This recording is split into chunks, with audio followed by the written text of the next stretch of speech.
Life often presents unforeseen circumstances. I own a narrative that I've not disclosed to many as it is. Intricate, have you ever experienced the sensation of traversing a precarious boundary between right and wrong, not out of desire, but due to life circumstances? That was my sentiment on that particular day, as if the universe possessed a perverse sense of humor, and I was the subject of its guest. It all commenced on an unremarkable Saturday afternoon. I was engaged in nothing extraordinary during a leisure weekend. I engaged in some household chores, accompanied only by the soft hum of Thedrier while sorting through my closet to determine items for donation.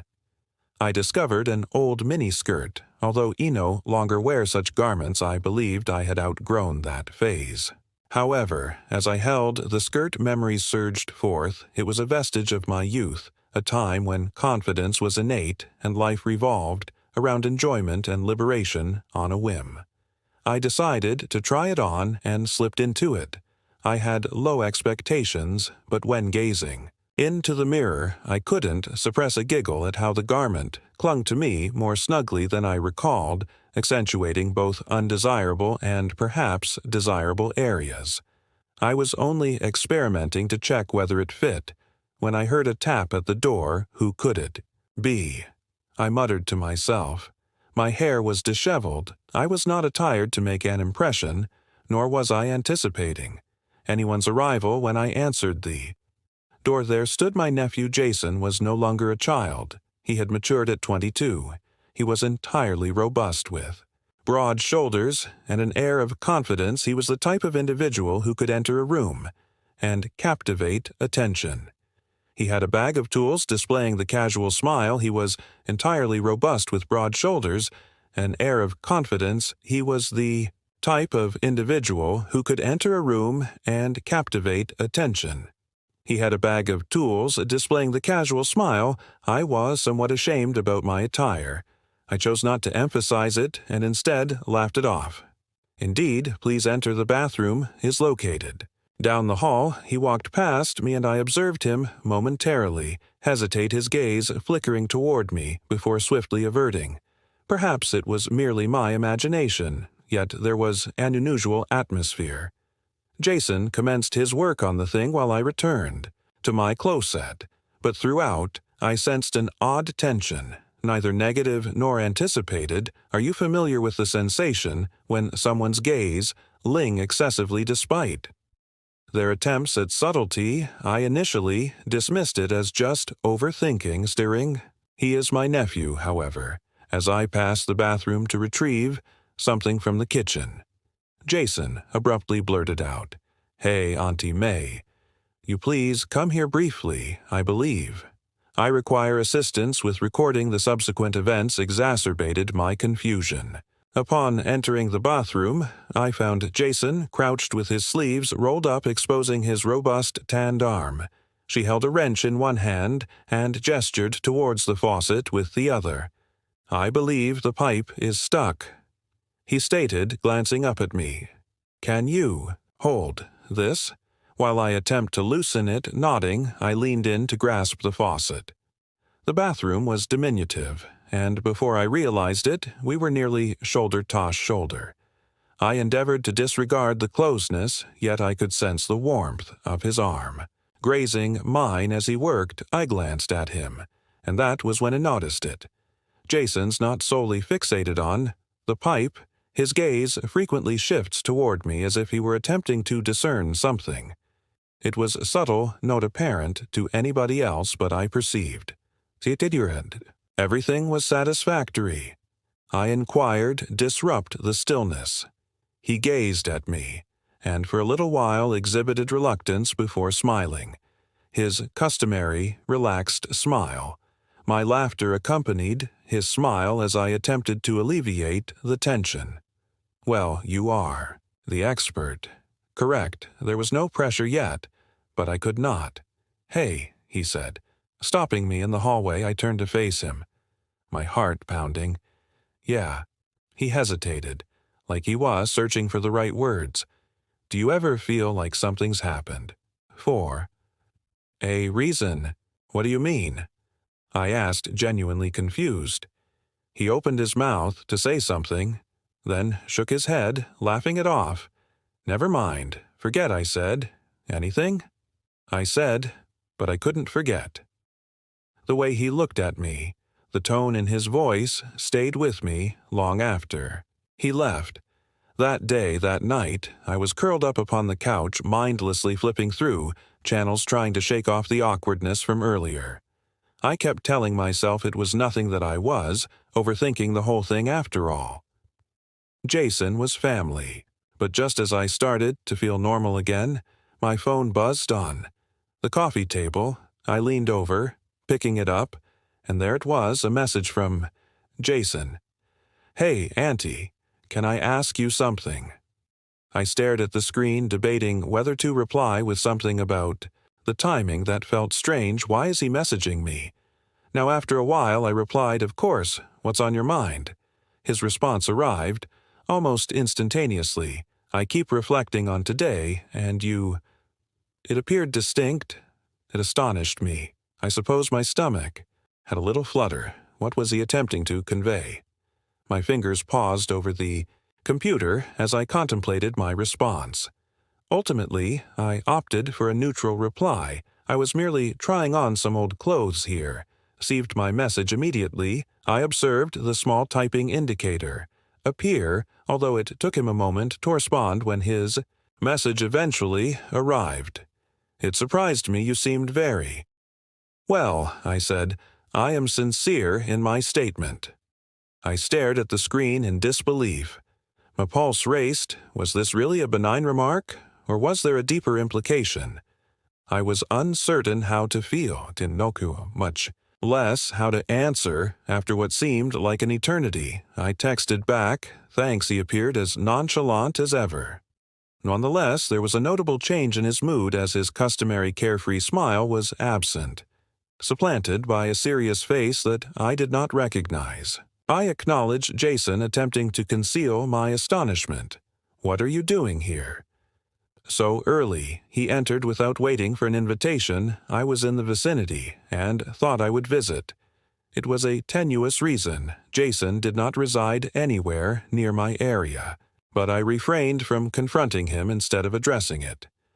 I closed the door and followed him into the living room. He sat on the couch, leaning forward with his elbows on his knees. The air was thick with unsaid tension. "Is everything all right?" he inquired. While taking a seat, he gazed up at me, his eyes probing mine and regarding. "Last night I did not intend to cause you discomfort." I exhaled a slight breath of relief, pleased that he was acknowledging the matter.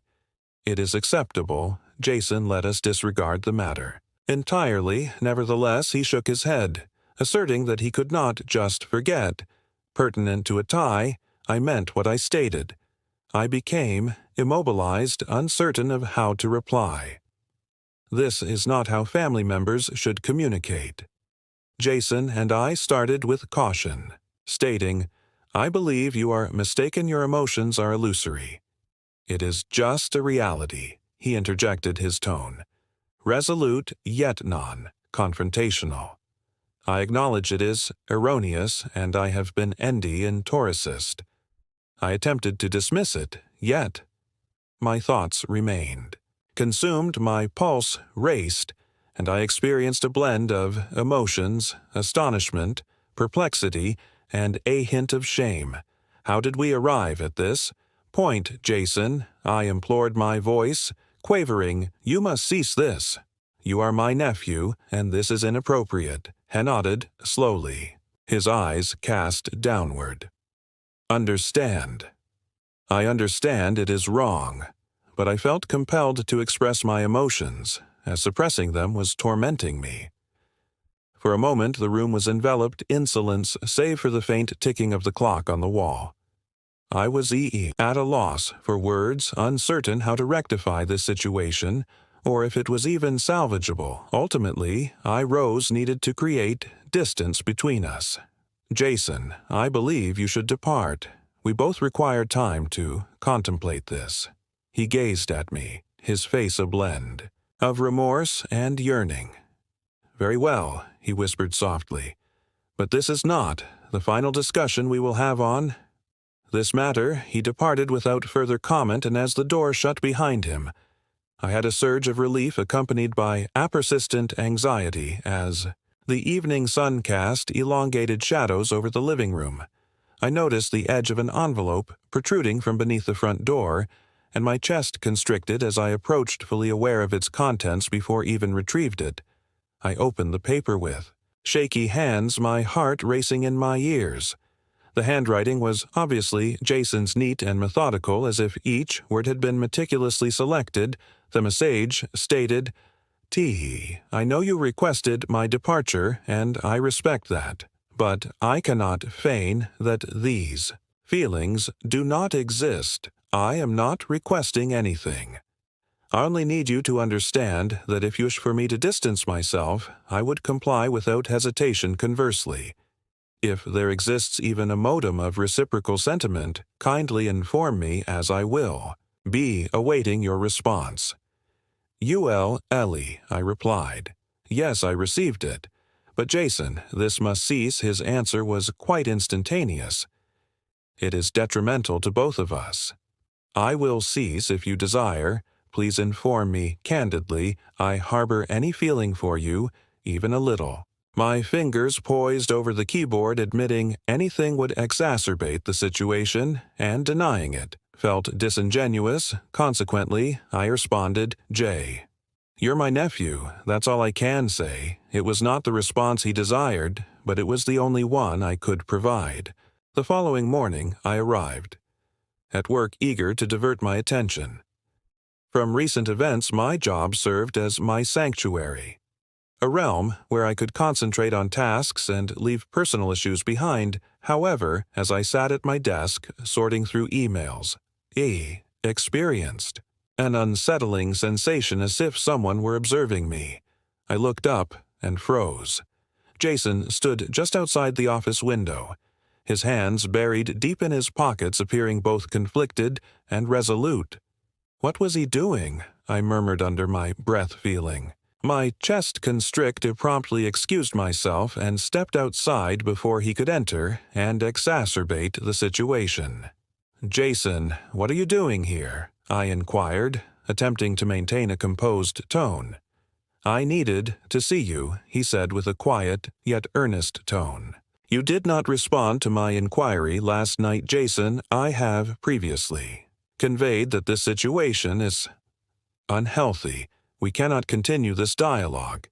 Yet you did not refute it," he remarked, approaching closer. "You did not mention you felt nothing." As I stepped back, my hands clutching the strap of my bag, "This isn't about emotions, Jason. It's about morality. Whatever you perceive this Tobe, it is incorrect. He died raking his hand through his hair. I recognize its wrongness. I've reminded myself countless times, yet I cannot govern my feelings." His words lingered, dense and disquieting. Was at a loss for a response, so I began to depart. "Auntie, wait," he called out. He grasped my arm softly, yet firmly, causing me to freeze as I glanced down at his hand. Before meeting his gaze, there was a new and refined vulnerability in his face that made it difficult to just walk away upon arriving at the hospital. My heart raced. I entered the ER through the swinging doors, surveying the room until I spotted him. Jason lay on a bed, a minor laceration on his forehead and his arm in a sling. He looked up as I approached, his face pale, yet his eyes retaining their familiar intensity. "What happened?" inquired, my voice tinged with concern. Offered a faint smile. "It is really a little collision." "What are you doing?" While discussing the matter, he gazed at is it? Hands, his fingers nervously manipulated the edge of the hospital blanket. As I contemplated the possibility of not surviving, my thoughts were consumed by my deep affection and the realization of my numerous mistakes, along with my desire to avoid losing you, Jason.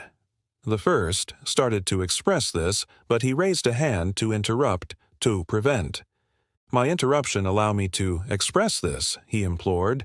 I acknowledge that I have transgressed boundaries and I loathe myself for it, but this is not a mere fleeting sentiment for me.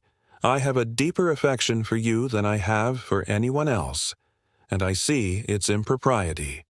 Yet I am unable to resist it. His word lingered in the atmosphere, weighty and unrefined. I was at a loss for words. A part of me wished to console him, assuring him that everything would be fine, yet another part recognized that this was not a matter I could remedy with mere kind words. Before I could articulate my thoughts, a nurse entered. The room dispelling the tension. Visiting hours are over, she stated with a courteous yet assertive smile. I rose, feeling both relieved and inundated. Get some rest. Jason, we will discuss this later, he nodded, maintaining eye contact. I exited and drove home. I often revisited his statements in my mid-thoughts. I believed I had made the correct decision by departing, although upon my return I encountered an unsettling presence at the home that prompted me to reevaluate everything. As I approached the house, exuding an unnerving silence as I navigated the driveway, I entered, removed my shoes, and observed an unfamiliar small package on the kitchen table inscribed with my name in Jason's handwriting. I hesitated before opening it. My hands trembling slightly inside, I found a letter and a small photo album. The letter commenced with, "Auntie, I know you requested that ICE's communication, but I must elucidate everything, even if this is our final conversation. Please read this and peruse the album thereafter, if you desire. If you desire my absence from your life, I will honor your wishes." I fully unfolded the letter, my eyes scanning the text. From the moment I returned here, I sensed a change in our dynamic. Initially, I could not comprehend it. I initially perceived it as just adoration or respect. Nevertheless, it gradually became evident that it transcended those sentiments. I see how this may be interpreted, and I have endeavored to assist it. However, I am unable to do so and transform my emotions. You have consistently supported me more than anybody else. You have witnessed my lowest moments and still show concern, which I do not take for granted. Hesitated, my pulse racing. The gravity of his words was nearly overwhelming, yet I continued reading. I put together this album to remind myself of everything I love about you, not in a way that crosses lines, but as a way to process my feelings. You'll find photos of us from family gatherings, moments where you were laughing or just being yourself. I'm sharing this with you because I don't want to keep secrets anymore. I'll respect whatever decision you make, but I couldn't let this go in, said I set the letter down and opened the album. The photos were familiar: family barbecues, holiday dinners, and random snapshots. I didn't even remember being taken. Each one was accompanied by a small note in Jason's handwriting pointing out details. He appreciated how happy I looked, how kind I was to others, and how much he admired my strength. Tears welled up in my eyes. It was overwhelmingly touching and deeply unsettling. I closed the album and sat there for a long time, trying to process everything. Jason wasn't just expressing infatuation. He was laying bare his heart in a way that felt impossible to ignore. But what could I do? I refrained from discouraging him, not only because it was morally objectionable, but also because it would jeopardize our family. But completely excluding him seemed harsh, considering the evident distress he was experiencing. Before I could determine my course of action, my phone buzzed again. Jason sent a message inquiring if I had received the package. He requested confirmation of its receipt and indicated that if I wished for him to leave, I should simply say so, and he would depart by tomorrow. I contemplated Jason's message for what seemed like an eternity. My emotions clashed with my rationality. In an uncontrollable struggle, he had placed the decision squarely in my hands a choice that could irrevocably affect both our lives and our family. I responded by instructing Jason to visit the following day for a discussion the next morning. He arrived punctually, exhibiting both anxiety and optimism. I welcomed him inside, and we took seats, together situated opposite one another. In the living room, the atmosphere was laden with unexpressed sentiments. Jason, I commenced my tone, resolute yet tender. I have perused the letter and examined the album. I recognize the considerable thought and effort you invested, and I cannot deny its emotional impact on me. However, we must establish certain boundaries for both our well-being. He acknowledged my words with a nod, though his demeanor remained cautious. I comprehend. I only required you to be informed. That is all I am aware of. Regarding my emotions, I hated leaning forward. I must convey that I love you as family. That is the extent of my feelings. Your emotions towards me stem from appreciation and thankfulness, which is okay, but we must not conflate those sentiments with an alternative. It would ultimately be detrimental to both of us. He gazed at his hands, his expression a blend of relief and melancholy. I comprehend, he stated softly. I do not wish to lose you, Auntie. I will endeavor to release this matter. I extended my hand and grasped his, applying a little pressure. You will not lose me, Jason, but you need to take some time to figure out what's really going on in your heart. Maybe talk to someone who can help you sort through these feelings. He nodded again, and for the first time in days I saw a flicker of peace in his eyes. We sat there for a while longer, talking about lighter things, his plans for the future, and how he wanted to focus on his career and hobbies. By the time he left, I felt like a weight had been lifted, even if things weren't completely back to normal. Jason kept his distance. He gave us both some space, focusing on himself and seeking help to work through his emotions over time. Our relationship returned to something closer to what it had been before, supportive and unclouded by confusion. It wasn't easy, but we both learned from the experience.